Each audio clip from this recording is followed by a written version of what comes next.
Okay, so creating content for your audience. Now, has anyone heard the term content marketing? Can I just get a little show of hands? No? You two. Does anyone know what content is?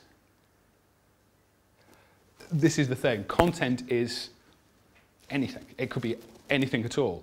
But there are specific kind of ways of thinking that helps break it down and help you kind of identify what types of content you might be wanting to create and what types of content that would suit your audience. Okay. I don't know about you, but I am inundated with information. I get advertising messages, I get text messages, I get, when I borrow somebody's iPhone, I also get email on the move. I get it when I'm sitting at my desk. I have loads of social media networks and platforms that I use regularly. So I am inundated with information. And I get calls all the time to click here, do this, do that. Now the reason why there's 625 on the screen is because statistics have actually shown back in 2007, so this was before kind of like social media even ramped up further, 625 advertising messages is what the average person is exposed to in 24 hours.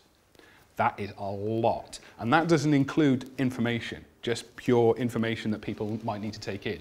That's advertising. So what we need to do is we need to make sure that we can cut through all this noise, all this chatter. Because with technology being what it is and people being as savvy as they are, we can avoid all these messages. We know how to do it. We can use our set-top box to fast forward through the adverts. We can go up, the age-old one, we can always go up and make a cup of tea in the advert break. That's my personal favorite. We can not check our emails. We can shut our emails off. We can not go onto social media. We can all do all these different kinds of things. Loads of strategies that allow us to avoid information, and the audiences are getting more and more savvy. So traditional advertising and traditional marketing efforts don't work. I mean, they're failing all the time. So this is where content marketing comes in. Basically, the reason why advertising and these kinds of marketing messages are starting to fail is because they don't have anything of value to the audience. The only thing they do is raise awareness. Buy this. This is available. Sale now. 50% off. 2 years free interest-free credit. The audience isn't interested in those kinds of things. One of the key principles of marketing is that price doesn't actually matter. If people want something, they will pay a premium for it as long as you provide a certain level of service. So these kinds of advertising messages are just skimming off the surface. They're bouncing off people. But what people are doing now with the internet and with social media is they're searching. They're looking for information. Before they buy something, before they find out something, before they're even aware of a problem, they're looking for it. And they're needing to have filters. One of those filters is Google, the ever-present Google. Another one of those filters is people in their network through social media. So what we need to do in terms of content marketing is make sure that the information that they're looking for, the content that they're looking for, is ready before they need it. How do we do that? Well, this is what this presentation will cover. Now, can I get a show of hands? How many people like buying things? Christmas is coming up. Yeah, everybody likes buying. How many people likes being sold to? Can I get a show of hands? Not many. I heard this actually in a workshop that I attended, and it just struck me as so true. Everybody likes getting stuff, but nobody likes being pushed stuff on them, especially if they don't actually want it. So this is another thing about content. People want stuff. They will find it. And part of the job of content marketing is to make sure that you make it as easily accessible as possible to them and to their network. Okay, so this just kind of like reaffirms what I've been talking about. Traditional marketing is pretty much broadcasting.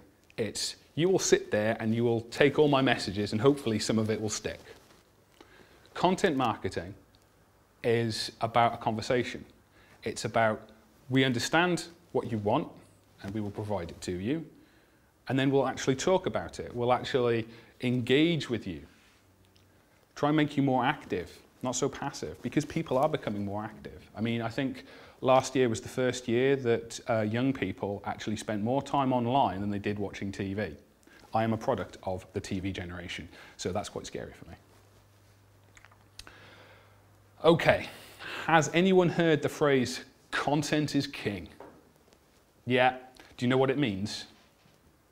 If you get the content right, you've got everything sorted. It's one of those phrases that basically says everything and nothing at the same time. Content is king, but so what? I always try and think about context as well. So content is king, but it's context. The wrong content at the right place won't do anything. The right content at the wrong place won't do anything. It's making sure that those match up. Okay, so let's break down content a little bit more. It's not an advertising message. It should be about education. It should be about raising awareness about things, but not in a traditional marketing kind of way. You want to give people something that they can actually use and take away from. It should inform. So if people have a problem, if people need solutions, it should provide those solutions in a digestible format that they can understand. Content should entertain as well. It doesn't all have to be dry, dull stuff. It can be funny pictures. It can be more humorous elements to the information and the resources that are provided. And finally, content should ideally guide. If people are looking online and searching online, one of the things they're looking for is, how do I do something? What do I need to do? What are the problems that are associated with my lifestyle? And if at least one of those things are being hit by each one of the content guidelines there, it should have value. This is the other thing about kind of like this word value. It's just like content. What does value mean? Well, it all depends on the audience. Okay, so I've already said that it shouldn't sell because people don't like being sold to. People prefer buying. People like having that control and power themselves, and they're getting more and more used to it. It shouldn't preach either, because people now are becoming more critical and more wanting to be engaged. They don't want to be just a passive audience. They want something to do, whether that be a comment, whether that be passing that on to somebody else. They want to be a part of the process. And so kind of like preaching a message doesn't actually work as well as it used to. And again, I've reiterated that it needs to be relevant. So this is the content form, so the type of content that's being created, but it's also what the audience is interested in. Okay, so value, this idea of value. First of all, I can't answer the question of what is value to your audience. You probably know that better than I do. But it does depend on the audience that you are trying to reach. And that audience could be a typical market segment, or it could literally be an audience in a theatre.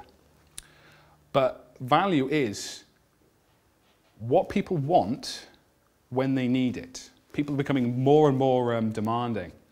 And one of the things they expect is when they do a Google search, when they go online, they should be able to find what they're looking for really quickly, probably within about 3 clicks. So this is where the value element comes in. If you can provide those 2 things, people will become more and more engaged. Again, educate, inform, entertain, guide. When I talk about these things, education is about raising awareness, but it's not necessarily about literally this is happening. It needs to be related to the audience themselves.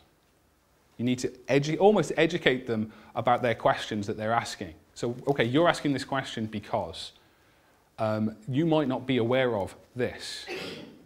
In terms of informing them, you need to show the whole big picture kind of thing in little bite-sized chunks. And this is where a content plan can come in really useful, because you can break it all down and literally take them on a journey. Now, in terms of the third one, entertaining, you don't necessarily want to devalue your content. You don't want to make it silly or stupid. You want people to laugh with you, not at you. But you do need to make sure that people are entertained by what you do. Now, entertain doesn't literally mean kind of like dressing up in a clown's costume. It does mean that something that will be interesting to them. Just interest. I mean, I guarantee that it doesn't matter how dull you think your job is or how exciting you think your job is, somebody out there will appreciate what you do and be interested in it, interested in all the different facets of what you do. And that is content too, and that can be entertaining. And finally, the idea of guiding. Polycell. Oh, that's a bit of a tangent, Dave. What's going on here? Polycell actually has embraced content completely. And rather than push the traditional kind of forms of advertising and marketing, their website is made up of video. All of it is video based on YouTube. And all these videos show their products, but they show them being used.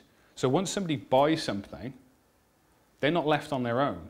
They've got the support of content that, well, how do I fill that gap? You know, last time I did this, there was a bit of a bubble there and it kind of like came up. I want it sanded down, I want it smooth, I don't want any gaps. I want the right product for what I want to do. And this is basically where these videos come in, because people can find, right, I've got that product. Oh, I see, I've got to fill it in, sand it down, clean it out first, then paint over it, and then do a second coat. And then if it does come back in a little bit, there's another product there that can just help me touch it up.